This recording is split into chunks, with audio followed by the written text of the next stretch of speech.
Tapi jangan dijudge begitu juga ya.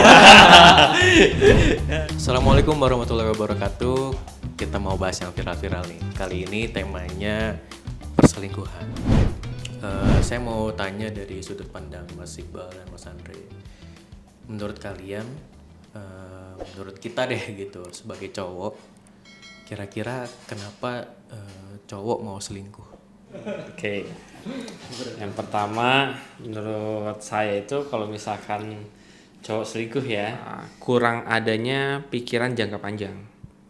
Gitu. Jadi kalau misalkan dia selingkuh gitu kan, apakah dia udah mikir nih ke depannya seperti apa gitu kan, terus ngapain sama pasangan kita, kayak misalkan yang udah nikah gitu kan, ini udah nikah loh gitu kan, mau dibawa kemana rumah tangga, apalagi kalau misalnya udah punya anak gitu. Kalau misalkan yang selingkuh kan ada juga tuh orang-orang yang pacaran selingkuh gitu kan. Nah itu juga ya orang ngelihatnya tuh kayak orang yang lagi menyia-nyiakan waktu lah.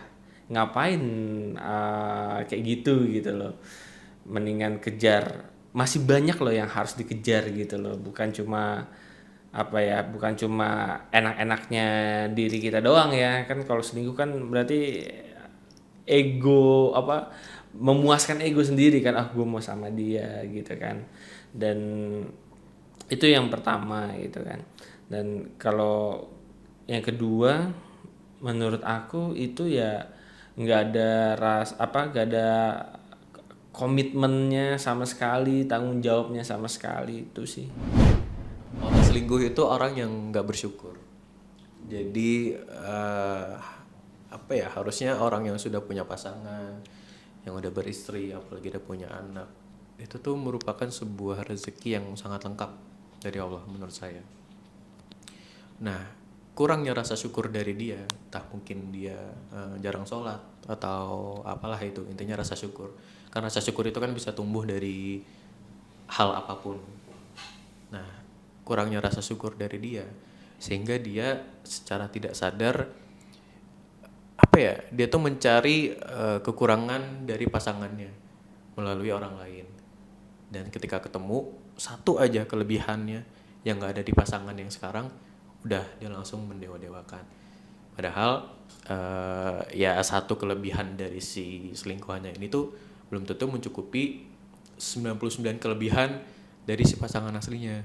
Cuman karena dia ngerasa dia udah lama nih sama istrinya, dia udah terbiasa dengan kelebihan si istrinya, sampai akhirnya dia notice, dia sadar bahwa cewek gue kayaknya kurang ini deh. Satu kurangan itu terus dia temuin di orang lain yang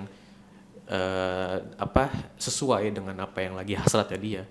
Udah dia langsung terpincut. Betul. Dan menurutku tuh kalau misalkan orang yang seperti itu ya, yang masih melihat kelebihan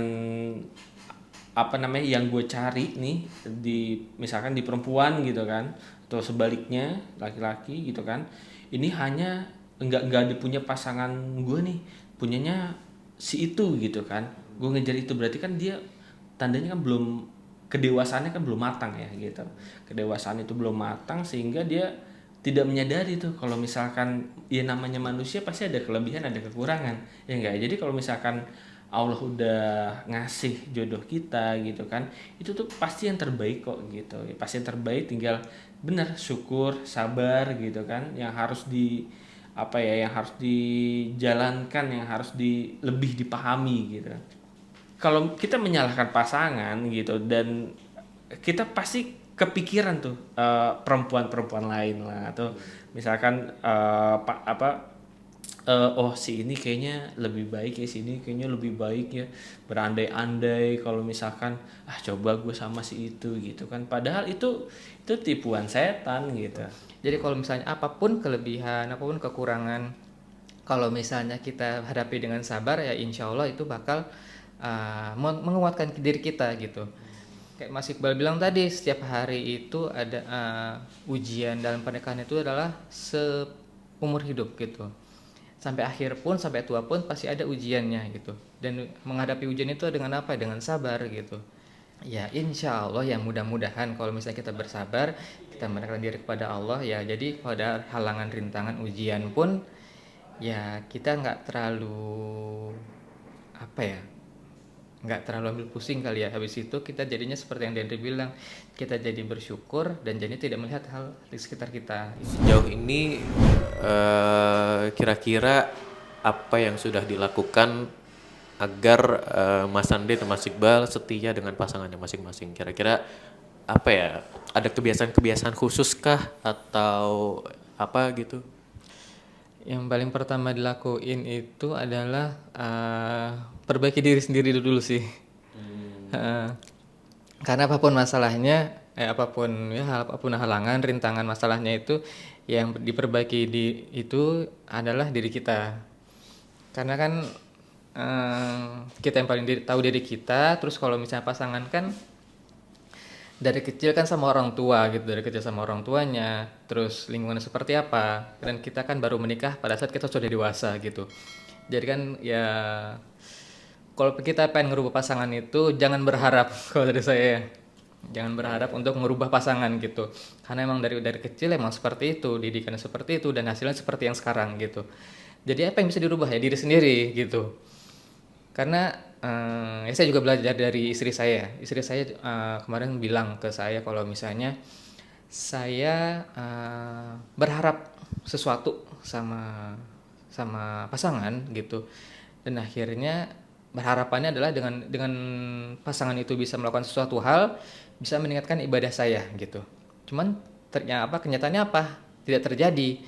Saya berusaha merubahnya juga tidak bisa gitu, dan akhirnya saya meratapi hidup saya sendiri, dan akhirnya saya tidak beribadah akhirnya ujungnya. Dan akhirnya dirubah tuh pola pikirnya. Akhirnya dirubah pola pikirnya, ya udah berarti yang harus ngerubah itu diri saya sendiri gitu. Akhirnya istri waktu itu ya udah deh,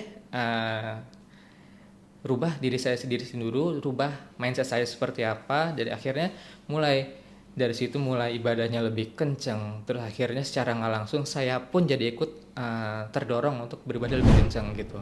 Para istri-istri yang udah merubah diri tapi suaminya nggak berubah-berubah, berarti suaminya Firaun.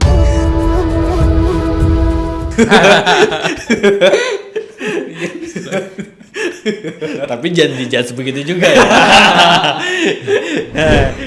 Jadi orang-orang selingkuh jangan selingkuh. Stop perbuatan kalian karena kalian sudah dikirimkan orang terbaik untuk diri kalian. Ya. Oke. Ya, sekian dari kita bincang konflik hari ini dengan tema perselingkuhan. Semoga semoga kedepannya kita tuh makin sadar bahwa yang namanya perselingkuhan, mau selingkuh kecil, kan ada tuh selingkuh kecil, kalau di sosmed tuh ada selingkuh kecil mulai dari chat doang, itu selingkuh kecil tuh. Jadi hindari pemicu-pemicu kecil dulu deh. Lo chatan sama orang lain, lo pulang sama teman sekantor lo, tuh hindarin semua itu.